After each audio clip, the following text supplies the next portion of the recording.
বন্ধুরা, আজকে আমি বানাবো কলার বড়া।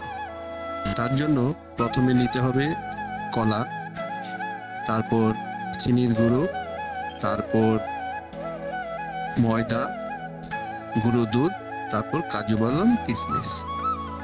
সবকিছু উপকরণ একসাথে চটকে নিতে হবে।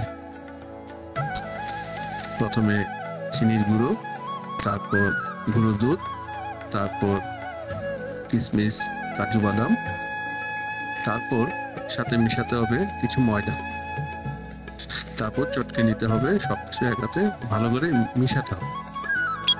এবার বানানো হয়ে গেছে। এবার আস্তে করে গরম তেলে করে ছেড়ে দেব।